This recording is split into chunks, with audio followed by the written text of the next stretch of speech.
Good morning, everyone. Thank you for taking time out of your day to listen to our presentation. This is Team 7. Our project is Intelligent Transportation Alert System for Intersection Red Light Runners. My name is Sai. I'm Diana. I'm Flynn. I'm Grant. I'm Fernella. So our sponsor for this project is Mr. Tim Potter from the MSU Bike Store. And our facilitator is Dr. Louisa Utpa. And our project motivation is sharing the road has been increasingly difficult over the past few years. Urban traffic has been increasing, and the risk of red light running incidents greatly increases as well. Just in 2023, 136,000 pedestrians and bicyclists have been injured, and around 1,086 pedestrians and bicyclists have been killed.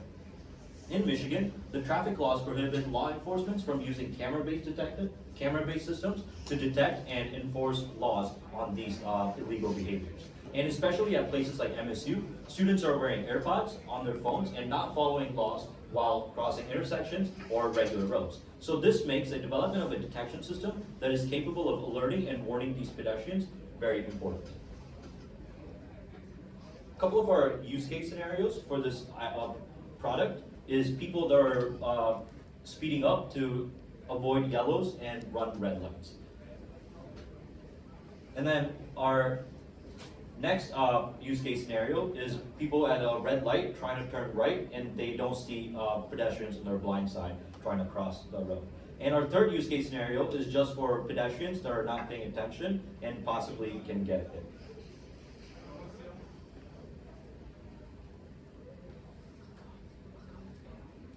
Sorry. Our customer requirement is that we had to develop upon the alert system to make it an automated, powered by a camera, to make sure that it is able to detect traffic lights and also alarm the pedestrians. And we had to outreach with our traffic engineer to make sure field testing is possible and make sure that it's 90% accurate. As for our background, this project was actually initialized in the previous semester by an EC Capstone group. So they gave us the initial prototype. They were successful for what they wanted to do. They were able to implement a radar, an Arduino Uno, a light alarm, and a 12-volt battery. But unfortunately, this project fell short because it was unable to actually connect to the traffic signals, so it didn't actually know when the light was red or not. Alright, so this is our final block diagram. As you can see, it has quite a lot of details. We have our traffic infringement unit, our alarm unit, our power supply and state detection unit, as well as some of the interconnections, which we will be going into more detail with our video. For our end goals, we want a fully autonomous intersection alerts via our state detection camera and our infringement camera. We wanted to improve safety for all the users via having a multitude of mediums to alert pedestrians through. We wanted to achieve reliability and dependability via rigorous testing and modular design. We also wanted to improve on the previous semester's design by adding a camera, adding fail-safe mechanisms, and adding a tactile accessibility option. So this is going to be our demo video explaining all of our items. I think you can do the sound. Did your sound work at all? Yeah, our You sound turned it off. didn't work. No, I mean from Camera Zoom. employs a Oh, calibrated yeah. computer vision pipeline designed specifically for outdoor reliability. Every frame is brightness normalized for consistent input, and the system applies adaptive HSD thresholds that adjust to glare, shadow, and shifting sunlight. This ensures that detection remains accurate in the times of real-world conditions. Turn up. To further improve precision, the camera walks the user through a guided setup process during installation. The user selects small regions of interest around key traffic lines and within those areas, as the user has, the system performs color calibration. Striking bright, more saturated pixels devote a unique profile for the red, yellow, and green lights. This allows the STU to adapt to slight variations between signals, differences in LED intensities, or changes in viewing angle, all without modifying the underlying algorithm. Once calibration is complete, every frame runs through a constant state decision engine. Instead of relying on a single threshold, the SDU counts how many pixels match each color profile and calculates the stability metrics to determine which light is actually on. This approach, when the SDU reads the traffic signal screen, it sends a wired green phase signal to the traffic infringement unit to an Ethernet cable. This message tells the TFU that traffic is currently allowed to use this intersection. Even though the TFU isn't looking for violations during green, the system is still fully active. Raspberry Pi 4 continuously processes the live video feed using our YOLO object detection model, which will identify vehicles on the road. The TFU also tracks the movement using pixel displacement across consecutive frames, which gives us a motion profile for every object. However, because the SDU has confirmed a green signal, the TFU does not run the violation prediction engine, and it does not calculate the stopping feasibility. In the clip, you'll see a car approaching during the green phase. The model detects the vehicle, tracks its movements, and estimates speed, but correctly determines that everything is normal and sends no alert to the alarm unit. During this time, the alarm unit stays in an idle state. No lights, no audio, and no vibrations used, showing that the system is capable of distinguishing normal behavior from dangerous behavior and avoids unnecessary activations. The moment the camera detects its position in yellow or red, it immediately sends a low latency serial signal to the traffic control unit, triggering a monitoring of approaching vehicles and enabling the alert notification of potential violations detected. When the SDU detects that the traffic signal has switched to yellow or red, it sends a new wired activation signal to the TFU. This signal tells the system that the intersection is no longer safe for vehicles to enter and that violation monitoring must begin. Once activated, the TFU runs its full detection pipeline. First, the Raspberry Pi 4 processes the camera feed and detects vehicles on the road. Then, rather than relying on radar, the TFU computes pixel displacement frame by frame for each vehicle. This gives us estimated speed, direction of travel, and closing distance to the stop line. This method allows us to capture both fast and slower violators, something that last year's radar-only system struggled with. Using speed, distance, and acceleration patterns, the TFU determines whether the approaching vehicle has enough space to stop safely. If the vehicle is still accelerating, not slowing down enough, or is too close to the stop line to stop in time, the TFU triggers a violation alert state. You'll see this moment in the demo clip when the TFU interface displays risk detected as approaching the car enters the danger threshold. When the violation prediction engine confirms a likely red light runner, the TFU sends a wired serial output signal directly to the alarm unit. At the core of the alarm unit is our Arduino Uno R4, which services as the final decision-making controller. It receives the TFU's violation flag along with the OPS246 radar's measured speed, and triggers only an alert when both confirm that a vehicle is approaching at an unsafe rate. When that threshold is met, the Arduino activates our high brightness LED strobe array and the audio warning system through an independent MOSFET driver circuit, producing a synchronous alert with under 50 milliseconds of latency. The vibration mat is built around a 16 by 16 pressure sensitive grid constructed in a velostat layer between copper traces. When a pedestrian steps onto the mat, the grid captures pressure distribution across their foot in real time. Using geometric analysis and PCA visualization algorithms, the system determines both the shape and the rotational axis of the foot. In the visualization, the algorithm highlights the primary pressure zones in purple, and from these zones it generates the blue foot outline that represents the detected region of contact. Once the foot's orientation is established, the system selects the appropriate vibration motors located beneath the user's foot. It first activates a set of centroid motors, shown in red, to deliver a general alert and ensure the user becomes aware of the warning. After this initial signal, the system activates a secondary set of motors, referred to as rail motors, highlighted in green, activating motors shown as white flashes. Together, these monitors provide both a broad tactical notification and a patterned vibration sequence that spells the word danger in tactile braille. This allows the mat to communicate alerts effectively to all pedestrians, including those who may have visual or auditory impairments. And that's our final product.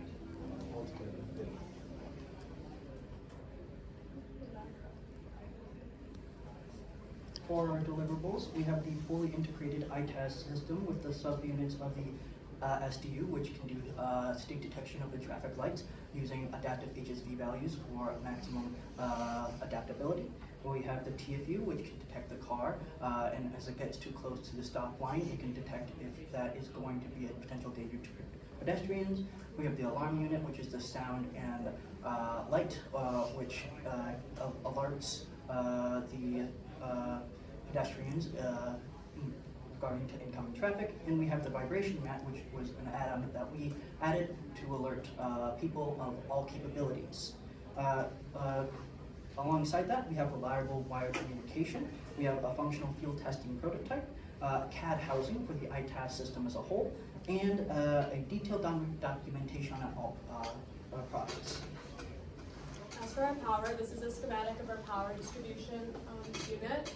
Our main constraints were that a lot of the different components needed a lot of different requirements. Some of the most notable is the vibration mat, which needed around 1.2 amps. In the Raspberry Pi, we have two of them, and they each needed 1.5 amps each. The radar needed 6 volts and the alarm unit needed 9 volts. So those are our major, everything else still needs power and current. But to solve this issue, we have 3 separate portable power supplies, one that does 9 volts at 500 milliamps, one that does 10 at 5 amps, and then the 6 volt at 3 amps. And so all these together will portably power each component. And then this is our CAD and our 3D printing. This one here is for the Velostat vibration mat. It acts as a housing and a spacer so that when you step on it, you're not stepping on the exact motors. So it distributes the pressure so that it's not going to break those motors. And this was 3D printed and implemented. And then here, these other 2 pictures are of the housing of the unit. This box is designed to actually attach to the pedestrian pole, which is how everything is going to mount on the system. For our limitations, one of the major limitations that we have is that our system is made to work only in controlled environments, and if there's a glare or anything, the state detection unit fails. One of the limitations for the wave vibration mat is that it needs a computer with it at all times, and intersections don't have computers. To solve that, we can use a microprocessor that can run Python, and it will solve that.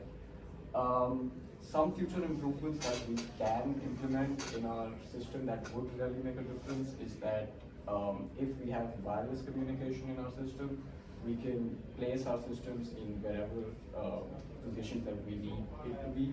Right now, we are using wired communication, which becomes a hindrance when actually implementing it. This is the budget that we used. We used a total of $469 for all the components.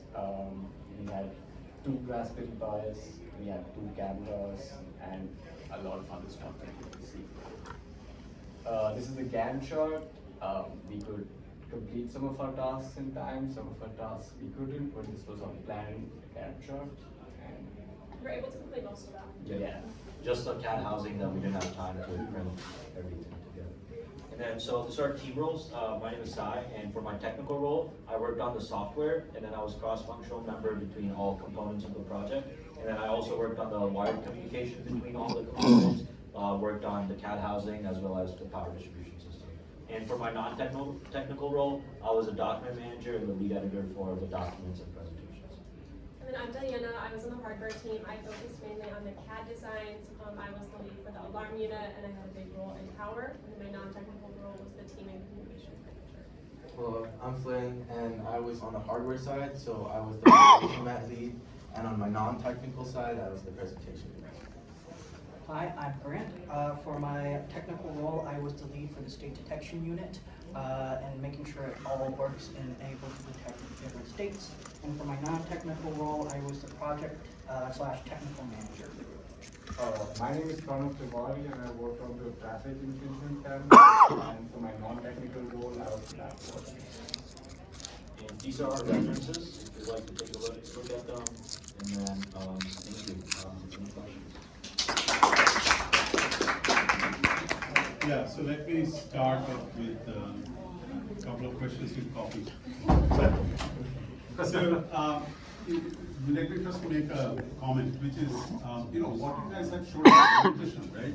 If I were you, I wouldn't call them limitation. I would say that those are the steps that are needed to convert that from prototype to a product. Okay, so that's on you too. And second thing is that I would also say that your group is one of those where I have seen on black moments. But if anyone wants medium, Anybody else comment? After Dr. Steve? Sure. Sure, okay? Sorry. Sure, okay? No, that's all right. Thank you, sure. yeah, Appreciate so, it.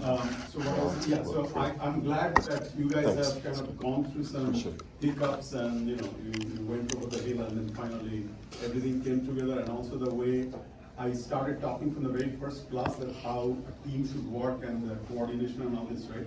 So I've been observing, and your group has done a terrific job, even though I know that there were hiccups, right? So I wanted to recognize it.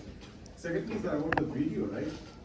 I didn't understand that part where a single car was on a chair and it was flipping like 30 times. What is it that you're showing there? Yeah, so what it was supposed to show is when the SDUs, our state detection unit, detects red, like we added a design into a model car because we couldn't do field testing because it got canceled last minute. So the model car shows that in green phase, our program is still running, but the object detection model and everything is turned off and nothing happens. But then once it detects red, the object detection model actually kicks in. And then at 3 meter, it's like green, it's like still safe. And then at 2 meter, it's like orange, not, it's Okay, like not understood, reversed understood. yet. And the number that I saw, that is the confidence with which it detects the car? Yep. And then we also have speed detection through pixel calculation, so that's something that's wirelessly communicated into the alert system. And then that will be matched with the actual Doppler radar that detects the speed. And then if they're both like, our logic combines and they're both yes, then our alarm would turn on. Yeah, so one non-technical comment and request I have is that make sure that everything is absolutely well documented and all your code is going to be uploaded in GitHub probably and also in D12. Because I see this is another property that this is a potential carry-on project, coming semester or the semester after, so I want to make sure that transition is as smooth as possible. So, yeah, so Steve and Steve. What was the basic concept for this to be a standalone or independent system that didn't need to interact? I guess my question is why go to the trouble of detecting the traffic lights by camera instead of just direct signals from the same controller that operates the traffic lights? Yeah, so our first requirement was to use a camera to look at the traffic lights, and that's where our project was headed to. And then we also reached out to Stephanie, who's a traffic engineer, and we were trying to get access to the control box where we can just take the signals directly, but we were denied that request by the people who actually created the control box and said we can't get access to it. So we had to go on this route, and even if we did get access, our point was to use this and then use the data to make sure that our system is actually detecting correctly and there's no false alarm. I guess my contradiction in my head is if you have to actually do construction to put this mat into the ground and run the cables and everything to your detection system and all of that, why is that any less of a problem than getting direct access to the traffic light controller? Yeah. It seems like one or the other is. So my understanding is that, and correct me if I'm wrong, is that what you have done, right? So, and natural augmentation is going to be to remove the wires and make it wireless.